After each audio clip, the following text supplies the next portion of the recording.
ഇത് government direct സെല്ലിങ്ങിന് ഒരു ഇൻഡസ്ട്രിയുടെ രൂപം കൊടുക്കാനുള്ള കാരണങ്ങളാണ്.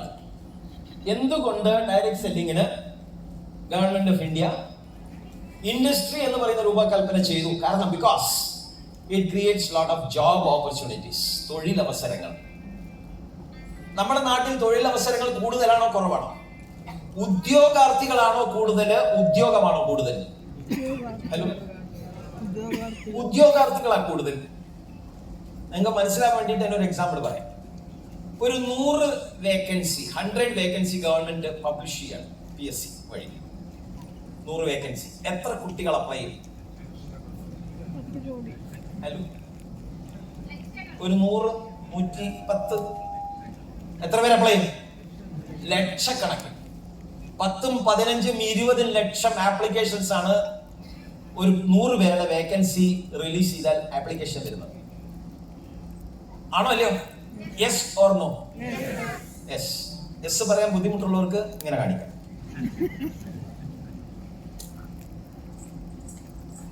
പത്ത് ലക്ഷം ആളുകൾ, 10 ലക്ഷം കുട്ടികൾ ജോലി തേടുക. 10 ലക്ഷം 20 ലക്ഷം ആപ്ലിക്കേഷൻ വന്നാൽ എത്ര കുട്ടികൾക്ക് തൊഴിൽ കിട്ടും?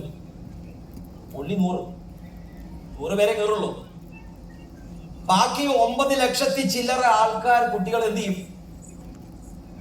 പ്രൈവറ്റ് കിട്ടുമോ? ഇല്ല. എന്തെങ്കിലുമൊക്കെ തൊഴില്, അതല്ലെങ്കിൽ പിടിച്ചുപറി, ത്രെട്ടണിങ്, കള്ളക്കടത്ത്, സ്മഗ്ലിംഗ്, അങ്ങനെ ചെയ്യുന്ന പിള്ളേരുണ്ടോ? ഹലോ, ഉണ്ടോ? അച്ഛനെ അമ്മേനെയൊക്കെ കൊല്ലുന്ന പിള്ളേരുണ്ടോ? ഉണ്ടോ? ഇന്നില്ല. Yes or no? ആരാ പിള്ളേര്?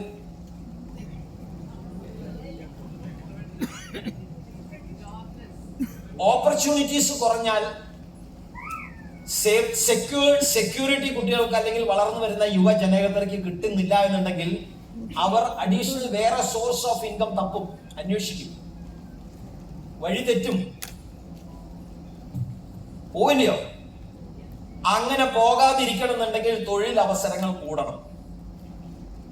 ഡയറക്ട് സെല്ലിങ്ങിനെ കൊണ്ട് അത് സാധിക്കുമെന്ന് ഗവൺമെന്റിന് മനസ്സിലായി. അതേപോലെ ഫെയർ ടാക്സ് കളക്ഷൻ. നമ്മുടെ നാട്ടിലത്തെ സിസ്റ്റം ഓഫ് ബിസിനസിന് ടാക്സ് വെട്ടിപ്പുണ്ടോ? ഉണ്ടോ? ഇല്ല. എല്ലാരും പ്രോപ്പർ ആയിട്ട് ടാക്സ് കൊടുക്കുന്നുണ്ടോ? ഇല്ല. RCM എന്ന് പറയുന്ന ഈ ഡയറക്ട് സെല്ലിംഗ് സിസ്റ്റത്തിൽ ഫെയർ ടാക്സ് കളക്ഷന് പോസിബിലിറ്റി ഉണ്ടോ? എങ്ങനെ? നമ്മൾ ഏതൊരു പ്രോഡക്റ്റ് RCMന്റെ ഔട്ട്ലെറ്റിൽ പോയി വാങ്ങിയാലും, കാരണം RCMന്റെ പ്രോഡക്റ്റ് വേറെ എവിടെയും കിട്ടില്ല. RCMന്റെ product is available only in exclusive RCM showrooms.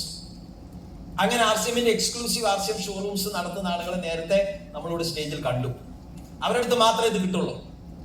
അപ്പൊ അവർക്ക് ഈ സാധനം എവിടെ നിന്ന് കിട്ടും? കമ്പനി മാനുഫാക്ചർ ചെയ്തിട്ട് അവർക്ക് ഡയറക്ട് സപ്ലൈ ആണ്. വേറെ എവിടെ നിന്ന് അവർക്ക് പർച്ചേസ് ചെയ്യാൻ പറ്റില്ല. വേറെ there is no other source of supply. There is only one source from the factory to outlet. RCMന്റെ സിസ്റ്റം അങ്ങനെ വർക്ക് ചെയ്യുന്നത്. വേറെ എവിടെ നിന്നും കിട്ടില്ല. അപ്പൊ പുറത്തുള്ള ബിസിനസ്സുകാർക്ക് വേറെ സോഴ്സ് ഓഫ് സപ്ലൈ ഉണ്ടോ? ഹലോ, പുറത്തുള്ള ബിസിനസ്സുകാർക്ക് വേറെ സോഴ്സ് ഓഫ് സപ്ലൈ ഉണ്ടോ? ഉണ്ട്. ഒറിജിനൽ സോഴ്സ് ഓഫ് സപ്ലൈ ഉണ്ടാവും, ഡ്യൂപ്ലിക്കേറ്റ് സോഴ്സ് ഓഫ് സപ്ലൈ ഉണ്ടാവും. ഏതാ കൂടുതൽ മാർക്കറ്റില്? ഡ്യൂപ്ലിക്കേറ്റ് സോഴ്സ് ഓഫ് സപ്ലൈ ആണ് മാർക്കറ്റിൽ കൂടുതൽ. ഏത് പ്രോഡക്റ്റിന്റെ ബ്രാൻഡ് ആണോ കൂടുതൽ പബ്ലിസിറ്റി, ആ പ്രോഡക്റ്റ് മാർക്കറ്റിൽ ഏറ്റവും കൂടുതൽ ഡ്യൂപ്ലിക്കേറ്റ് കിട്ടും. ചില ആൾക്കാര് അന്തസ്സോടു കൂടിയും അഭിമാനത്തോടു കൂടി പറയാറുണ്ട്, ഞാൻ ഇന്ന ബ്രാൻഡ് അല്ലാണ്ട് വേറെ ഒന്നും ഞാൻ യൂസ് ചെയ്യില്ല, എനിക്ക് ആ ബ്രാൻഡ് മതി, എനിക്ക് അത് തന്നെ വേണം. ഇത്രയും വലിയ മണ്ടന്മാര് വേറെ ആൾക്കാരില്ല. അങ്ങനെ ചില ആളുകൾ ചില ബ്രാൻഡിൽ അഡിക്റ്റഡ് ആകുമ്പോൾ അതിനെ മുതലെടുക്കാൻ വേണ്ടി ഡ്യൂപ്ലിക്കേറ്റ് സോഴ്സ് ഓഫ് സപ്ലൈ വരും. അവർ ഉപയോഗിച്ചതിൽ പകുതി മുക്കാലും ഡ്യൂപ്ലിക്കേറ്റ് ആയിരിക്കും. അത് ഉപയോഗിക്കുന്ന ആൾക്ക് പോലും മനസ്സിലാവില്ല. അത്രയ്ക്കും ഒറിജിനൽ രൂപത്തില് സാധനം ഇറക്കും. അതെന്തുമായിക്കോട്ടെ, ചായപ്പൊടി, സോപ്പ്, പേസ്റ്റ്, എന്തും നമ്മുടെ ദൈനംദിന ജീവിതത്തിൽ വരുന്ന എന്തും ഡ്യൂപ്ലിക്കേറ്റ് മാർക്കറ്റിൽ അവൈലബിൾ ആണ്. പ്രോപ്പറായിട്ട് ടാക്സ് അടയ്ക്കോ? ഹലോ, ഇല്ല. ആർ സി എമ്മിന്റെ ഓരോ പ്രോഡക്റ്റുകളും ആർ സി എമ്മിന്റെ ഔട്ട്ലെറ്റിൽ മാത്രമേ കിട്ടുള്ളൂ. വിത്ത് GST ബിൽ, സെൻട്രൽ ഗവൺമെന്റും സ്റ്റേറ്റ് ഗവൺമെന്റും കൊടുക്കേണ്ട പ്രോപ്പർ ബില്ലോട് കൂടിയിട്ട് ഒരു പ്രോഡക്റ്റ് ആർ സി എമ്മിന്റെ ഔട്ട്ലെറ്റിൽ വിൽക്കാൻ പറ്റുള്ളൂ. ഞാനോ നിങ്ങളോ ആർ സി എമ്മിന്റെ ഒരു ഡിസ്ട്രിബ്യൂട്ടർ ആണെങ്കിൽ നമ്മൾ ആർ സി എമ്മിന്റെ ഒരു ഔട്ട്ലെറ്റിൽ പോയിട്ട് സാധനം വാങ്ങുമ്പോൾ I will make sure that my bill is made. ഞാൻ എന്തിനാണ് അത് ഉറപ്പാക്കുന്നതെന്ന് അറിയാം? എനിക്ക് ആ പ്രോഡക്റ്റ് അല്ല വേണ്ടത്. ആ പ്രോഡക്റ്റ് വാങ്ങുമ്പോൾ എനിക്ക് കിട്ടുന്ന PV എനിക്ക് ഇമ്പോർട്ടൻ്റ്. ഹലോ, അത് ആർ സി എമ്മിന്റെ ഡിസ്ട്രിബ്യൂട്ടർക്ക് മാത്രമേ മനസ്സിലാവും. പുതിയ ആൾക്കാർക്ക് ചിലപ്പോൾ പിടുത്തം കിട്ടിയെന്നില്ല. ആർ സി എമ്മിൽ ആളുകൾ പ്രോഡക്റ്റ് വാങ്ങുന്നത് പ്രോഡക്റ്റ് വേണ്ടിയിട്ടല്ല, PV കിട്ടാൻ വേണ്ടിയിട്ടാണ്. ആർ സി എമ്മിന്റെ distributors we buy PV and product is free. Hello, ഞങ്ങൾ PV ആ വാങ്ങുക. PV വാങ്ങുമ്പോൾ പ്രോഡക്റ്റ് ഫ്രീ കിട്ടും. ഈ PV ഇങ്ങനെ കൂടി കൂടി കൂടി പോകുമ്പോഴാണ് നമ്മളുടെ വരുമാനവും കൂടുക. PV കൂടണം. ചില ഔട്ട്ലെറ്റിൽ ചെന്നാൽ പറയും, സാറേ ഈ പ്രോഡക്റ്റ് ഒക്കെ ഓൾറെഡി ബില്ല് ചെയ്തതാണ്. അങ്ങനെ പറയാറുണ്ടോ? ചില ഔട്ട്ലെറ്റിൽ ഇതൊക്കെ ഓൾറെഡി ഞാൻ ബില്ല് ചെയ്തതാ. അപ്പൊ പറയാം, അത് എനിക്ക് വേണ്ട, ഈ പ്രോഡക്റ്റ് ഒക്കെ ബില്ലാവും, എനിക്കത് മതി. ഞാൻ ഗോതമ്പൊടി വാങ്ങാൻ ചെന്നത്, അപ്പൊ ഗോതമ്പൊടിയൊക്കെ ബില്ലാ, അപ്പൊ എനിക്ക് ഗോതമ്പൊടി വേണ്ട. സോപ്പ് വേസ്റ്റ് ഒക്കെ അത് ബില്ലാവും, ഓക്കെ എനിക്കത് മതി. അപ്പൊ ഞാൻ ഇത് വെച്ചിട്ട് ഞാൻ ചപ്പാത്തി ഉണ്ടാക്കുമോ? ഇല്ല, എനിക്കിത് മതി എന്ന് പറയാൻ കാരണം എന്താ? ഇതിനെ PV കിട്ടുള്ളൂ. എനിക്ക് PV ആ വേണ്ട, പ്രോഡക്റ്റ് അല്ല.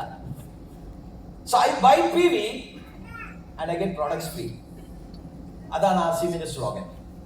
സോ പിക്കപ്പ് സെന്റർ നടത്തുന്ന ആളുകൾ ശ്രദ്ധിക്കണം. പിക്കപ്പ് സെന്ററിൽ വെച്ചിരിക്കുന്ന ഒരു പ്രോഡക്റ്റ് പോലും PV കൊടുക്കാൻ പറ്റാത്തത് വെക്കാൻ പാടില്ല.